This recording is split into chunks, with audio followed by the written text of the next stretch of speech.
The Dixon County Commission to order. Please stand for the flag salute.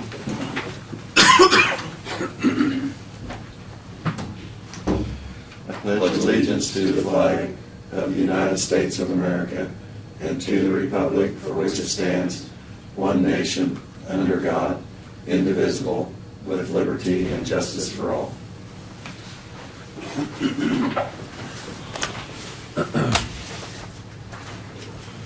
Okay, we do have the one addition to our agenda is to discuss and cast a vote for selection of the KAC NACO representative. So with that addition, I move we approve the agenda. Second. It's moved and seconded. All in favor say aye. Aye. Opposed? Motion carried. The consent agenda are the minutes of the August 29th work session and regular meeting, abatements of $96.14, and wire payments of $9,031.74. Move it. Approve the consent agenda. Second. Okay, it's been moved and seconded. We approve the consent agenda. All in favor say aye. Aye. Opposed? Motion carried. Commissioners' comments and committee reports. Lynn?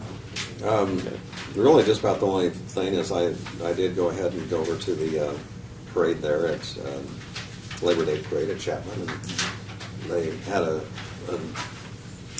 nice crowd, great crowd, a lot of kids, and I tossed out a little bit of candy, a few sacks full. So, Well, but it was good. nice, cool weather. So, Yeah. and Senator Jerry Moran was there. So I think that kind of, Okay. I'm sure they appreciated him coming over. That's about it. Craig? Yeah, I'd like to thank the Historical Society for their meal and the tour we took down there last Thursday after we got to our meeting. I thought it was very enlightening. I think that maybe we could work with them to maybe see if we couldn't do something for some of their facility needs.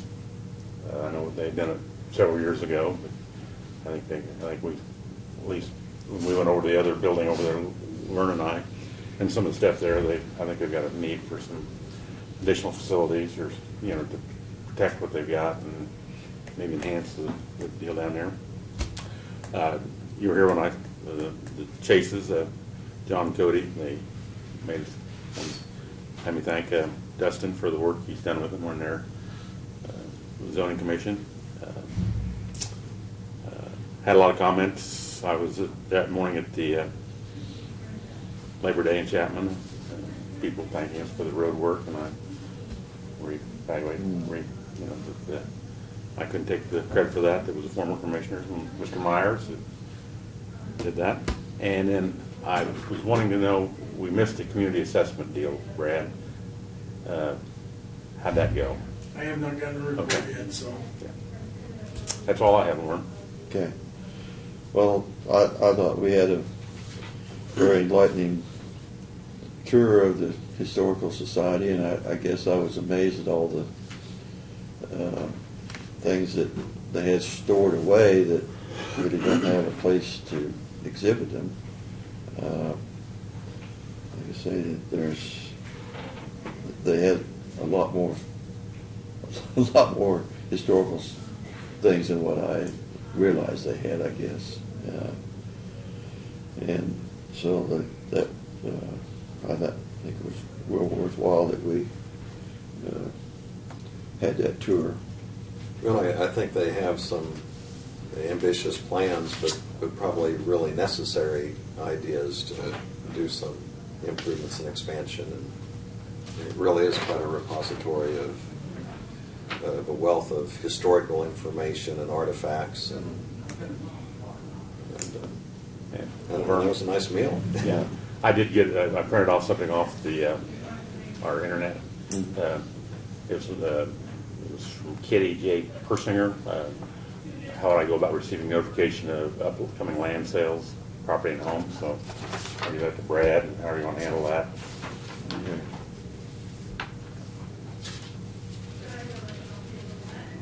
They're talking about That's what it's our our tax delinquent sale. tax delinquent sales. Doesn't say that, but making that assumption.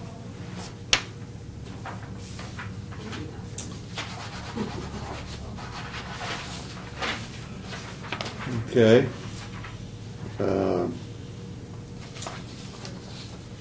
Presentations of petitions, proclamations, and other public comment. We have none today. So Brad, you can start your report. Well, our paving project's winding down, we're estimating we're about 95%.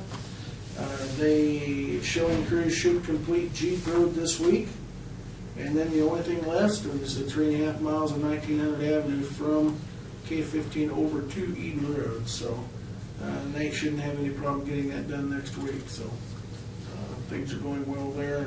And our crews are out today. We started yesterday and today doing the driveway entrances along these roads. So anyone who lives or has property along that area, they will get their driveway entrance finished first, and then they'll come back and shoulder the whole road to bring the shoulders of the driveway entrances up to the same height as the asphalt. So a little patience would be appreciated. We've got quite a few calls and people want to know, they got a bump going into their drive, or a couple of farmers, taking the disc or whatever into the field entrance. It kind of catches the asphalt a little bit, and we'll get that taken care of. So we are having a fall cleanup this year for the county. September 23rd to 27th will be the week that incorporated cities will be able to bring their items into the landfill anytime during that week.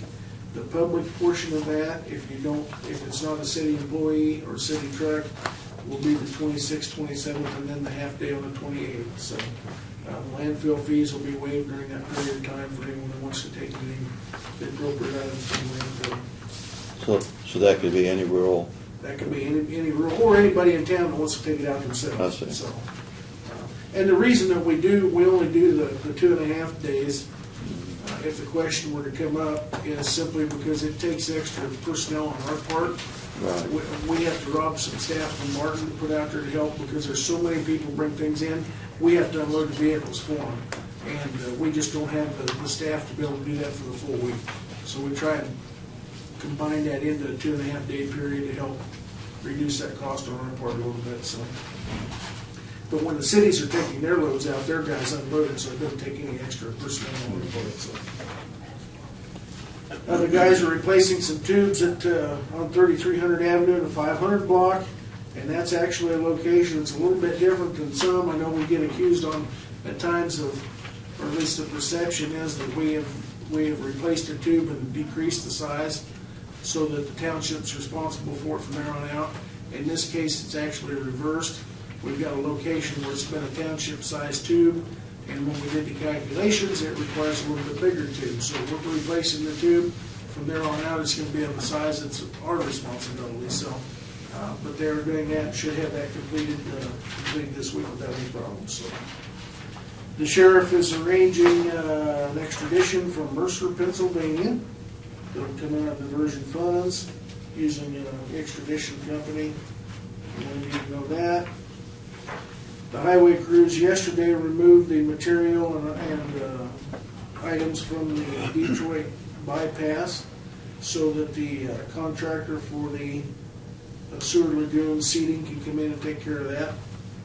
And on that project, I know you guys are getting calls, as we are, I'm sure. The contractor told us late last week it was about 30 days out from being reopened on Old 40. I like to think that 30 days might mean 20. They are working very diligently. The weather's been cooperative, even though it's getting dry. So if we get good weather, well, that will be reopened back up here as soon as possible. So, Speaking of the seating there in the Detroit land there, the sewer project, I was in Detroit Tuesday. I went over to check kind of to see what had been done, and the grass seedings they've done looks excellent, the J&K or whoever they have done here. Oh, good. I mean, it looks, I drove through the whole city of Detroit. We get a little moisture, maybe it'll grow now. Yeah, some of the ones that you couldn't even see that it'd been tore up, you know, where they put them out. Now where the septic tanks were removed, you can still, where they had straw and stuff on them. The streets where the lady had talked about, I think that was, you know, a combination of the township, you know, having the dirt come off the roads and plugging up some of the culverts. There still was the dirt outside the culverts that still need to be, you know, and I don't know who's gonna do that, Larry. Yeah. Clean that up and off. That's a But work in progress. I mean, to me, it looks, you know, they spent 4 hours there and have everything cleaned up. What you would expect in a Yeah. project like that, you know? Yeah. Streets look, in my opinion, streets look good as they did when they put the sewer in and stuff. Good. Good. But look, I thought it looked real good. Okay, just as a reminder, next Thursday, after your meeting and after lunch, John Holker will meet you guys here at 1:30 to go to that health department training in Russell. And that meeting is actually from 3 to 7 p.m. and they do serve a meal at it, so we'll get you taken care of there. I provided you a copy of the year-to-date sales ratio report from the appraiser's office, which excuse me, is kind of their report card that they run periodically, and this is again year-to-date, and it shows us at a ratio of 101.5, which obviously the range, or what we're looking for, perfect, is 100. 98 to 103 is acceptable range. So once again, I'm very proud to say that the appraiser's office has hit nearly perfect on their assessments for in the first 9 months or 8 months of the year. So very good report, as it always is, and they had, I didn't provide you the report, but last month's report for the sales of residential property, they were just slightly below, their appraisals were just slightly below what the actual sales were, which, if you're gonna have a little deviation one way or the other, slightly below is almost a little better because it's in favor of the taxpayers, so, but that's fairly normal as well, so. But just for your information, shows are right on the money. How many properties have sold this year, Brad? I mean, 99, that's that count down at the bottom. 99 is the total properties that were sold. oh, okay, right there, I see them there, yep, 99, okay. For a total of $10,717,000, so. Which I guess depending on how you look at things, if whether that's good or bad economically or what, that they do seem to continue selling, so. Well, it's good to see them sell them just slightly above what they're appraised. I think that's always,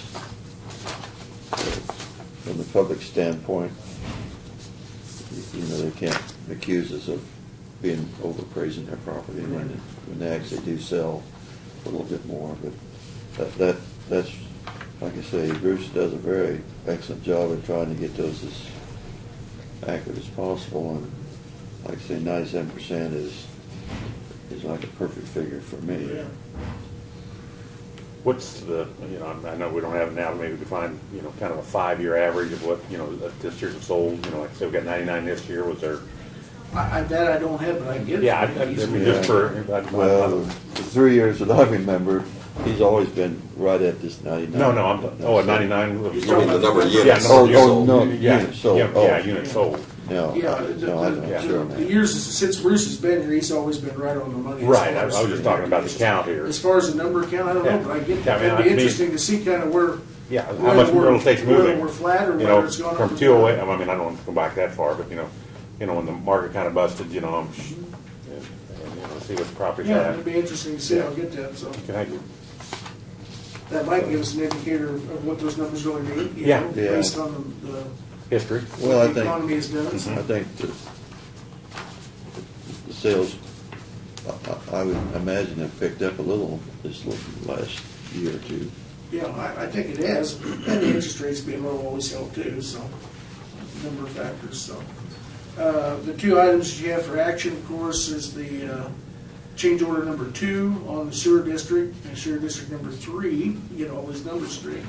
And there's, I emailed that to you, but there's a number, we got 8 different, or 10 different changes. Some of those were changes that were already done, height of the manhole covers, things Yeah. like that, Yeah. and we just need to get it cleaned up on the project. And then we have the driveway entrance changes that were done for drainage requests by KDOT. And this should be the final change order. The other primary thing on this change order that I had them change was they removed the generator and the fencing of the lift station off of this, so that we took that responsibility locally. So that's what the change order's about, and I anticipate that will be the last change order, and probably within the next week or two, we'll have we'll sign the document that says it's significantly completed, and then they'll just have some more seating and some smaller things beside the stuff to finish up. So we're definitely on the tail end of that project, and I would say echo Craig's remarks. J&K's done a remarkable job. We haven't had many complaints. We've had a few concerns. They dealt with them very promptly. Been a good contractor to work with. Of course, Cobb Valley's been a very good engineering firm, and they were right on top of everything we had. So I wish all of our major projects went as smooth as that one. So the other thing is the easement agreement with the city of Abilene, and that's for the First Street intersection project they're working on that I understand will be done starting next year.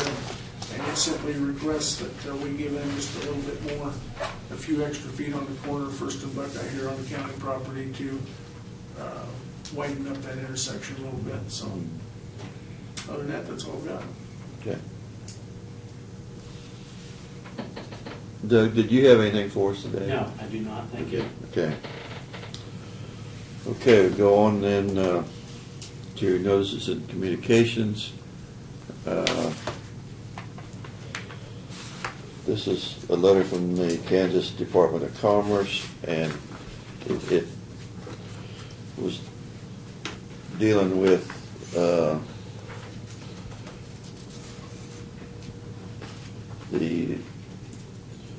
the grant program. They had met with Janelle and on the Lagoon Detroit sewer project, and just making sure that that everything was in order, and they reviewed several different things here, program progress, national objective, environmental review, financial management procedures and labor standards, and equal opportunity, and everything stated in the letter sounds that everything was satisfactory, and they just wanted to thank Doug and Janelle for taking the time to go through all that with them. So I'll give you this, Brad. Big report card, yeah. It looked like it was. They didn't, I couldn't see that they stated anything that was a problem.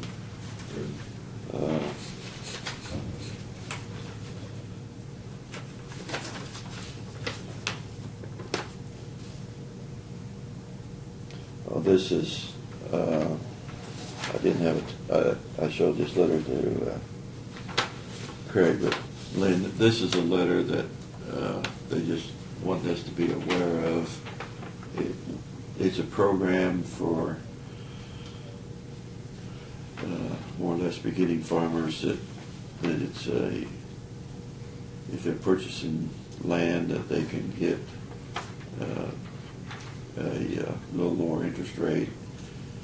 They actually can borrow their money locally, but the state has this program where they actually finance part of the interest rate, so it gives the person 1 or 2% lower interest rate. And it's just informing us that And so to apply for it. that Tim Sanders had applied for that, and that they had approved it, just making us aware of it. So I don't know if you need to post that or not. Just have it in minutes.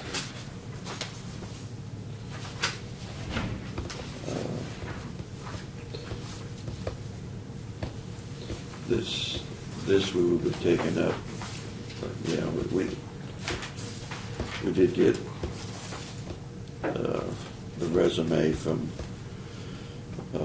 we have to, in new business,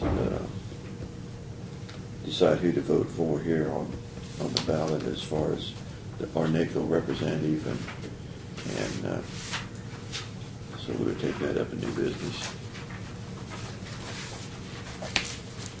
And these are just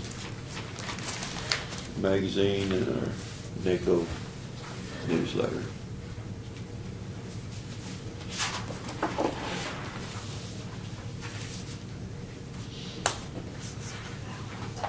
Okay, we do have, Dustin was in and discussed again, we had kind of tabled the consideration last week on the amendment of the Ag 40 zoning regulations. And all that he wants us to pass right now is the three sentences here. I'll go ahead and read them. If a parcel of land is located within 3 miles of a city limit that contains an active school district, the minimum lot width of a lot shall be 360 feet, and the minimum depth of a lot shall be 360 feet. So that lowers the standard from what it was before, but it does give the opportunity for people to purchase a little smaller lot, as long as it's in that 3 mile of a city limits that has an active school district. And then he had showed us earlier that map were kind of showed those areas that they were, it just kind of relaxes the rules a little bit to give some opportunity for some people to build in those areas. It tends to promote growth in closer to the incorporated communities, so, which is consistent with our comprehensive plan. Well, it seems it's in a controlled manner, so I think it's going to be helpful all in all. I would go ahead and offer the motion that we adopt that Ag 40 zoning regulation with the addition of that amended sentences that you read. Second. Okay. We've moved and seconded. All in favor say aye. Aye. Opposed? Motion carried. Okay, we have the in other business, consider approval of a temporary and permanent easement agreements with the City of Abilene for the First and Buckeye project. And you want to summarize that for us? But it's Sure. dealing with the corner right Yeah, there's down two here. documents there. One is the temporary easement agreement that will allow them access to the property while they're doing the construction. The other is a permanent easement agreement that gives them the permanent right, where they would actually put the street light and utilities for that. It won't affect the parking lot of any of the other. Will not affect the parking lot, sidewalk stays in the same place. It really doesn't affect our aesthetics at all or anything. It just, And then, it widens those corners out a little bit, make them much safer. Does it state how many feet they're taking there? It does in legal description. Mhm. Yeah, I've got the drawing. They gave us a copy of the actual plans and John's looked at it. But I don't remember what it was. I think it's like 4 or 5 feet back. But it from where just it's make it more of a rounding curve instead of That a is sharp correct, on curve. all 4 corners, and ours, one of them's a little different than the other because of the backside of the property, but yeah, it rounds those corners, so it's much safer to make the so the turns. semis don't jump over the curb. Yeah. And I think a little bit, About yeah. Yeah. And a little bit what happened on that is when the city did the First Street improvements, Yeah.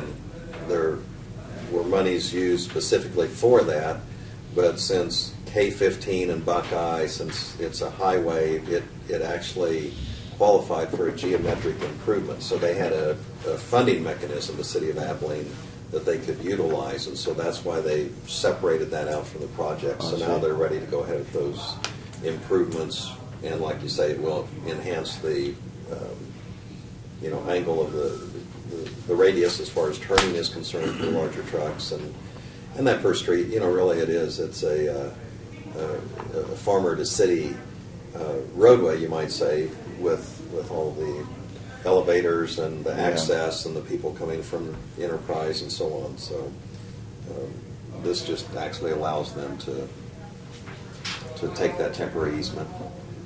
I make a motion to approve the temporary and permanent easements for the city for the First and Buckeye Street project. Yeah. Second. It's been moved and seconded. All in favor say aye. Aye. Opposed? Motion carried.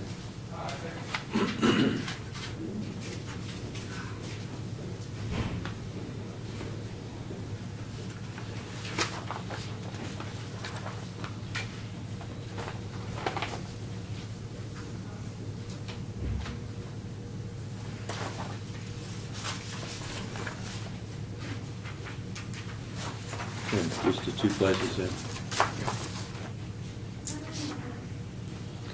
Okay.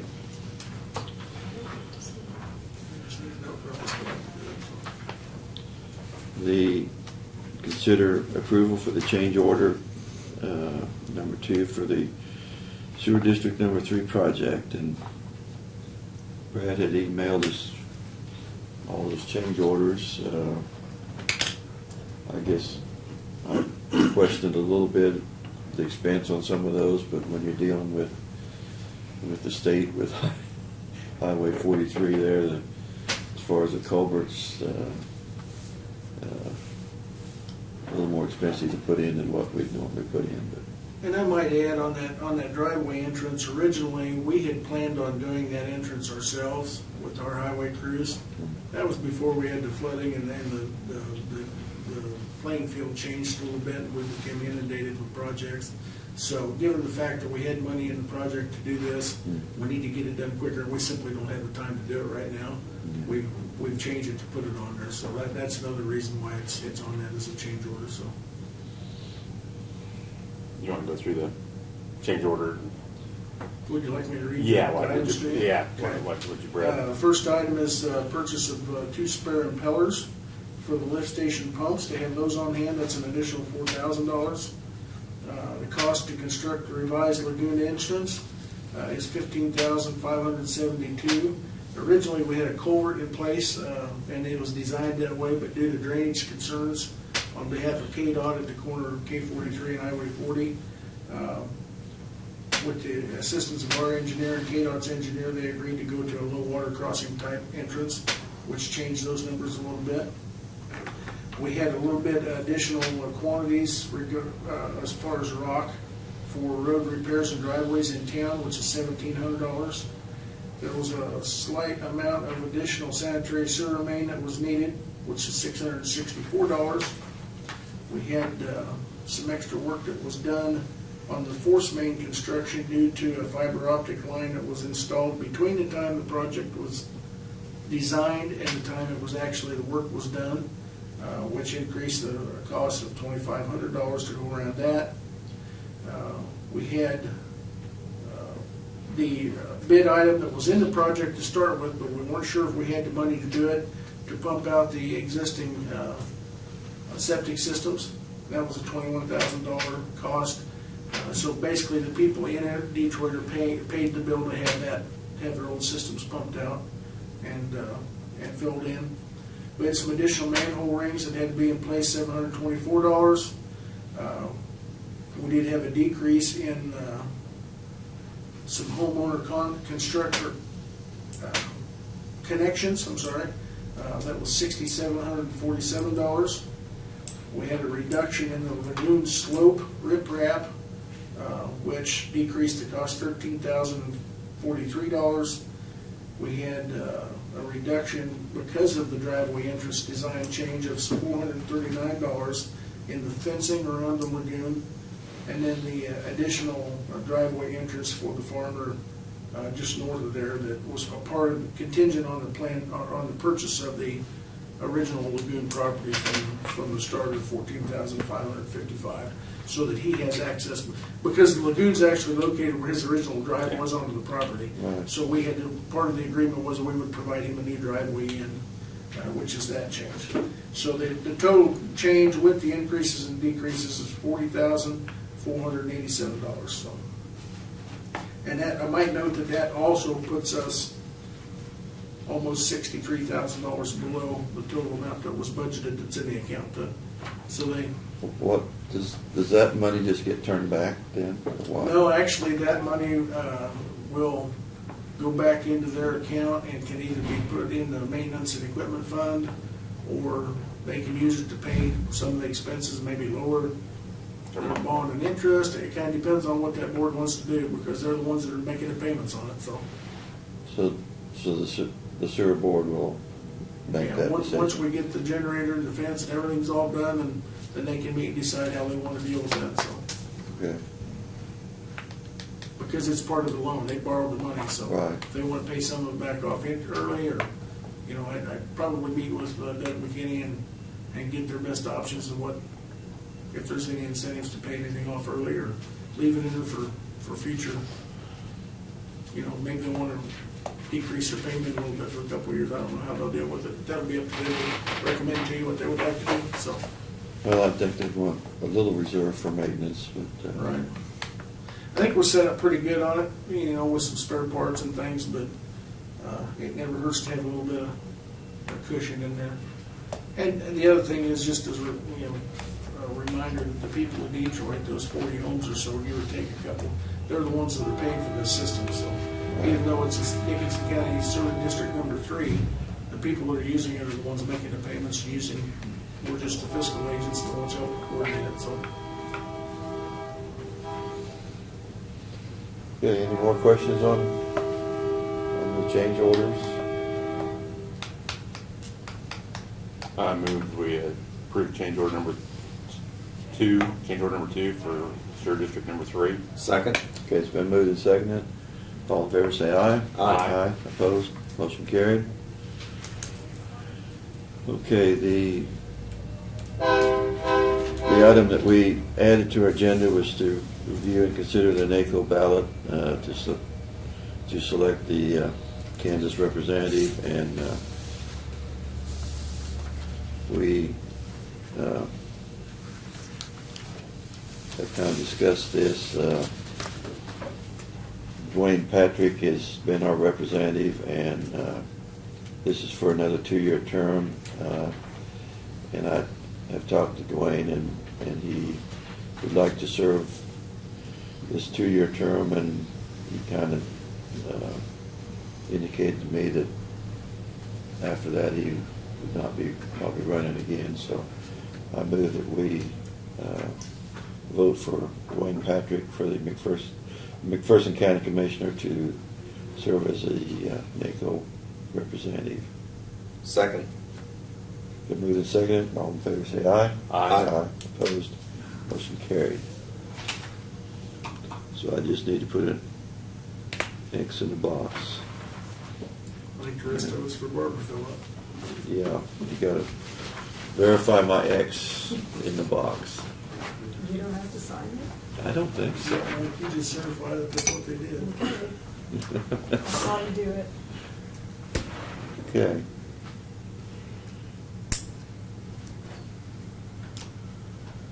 Was there any other things? Not that I'm aware of. I move we adjourn. Second? Been moved and seconded, we adjourn. All in favor say aye. Aye. Opposed?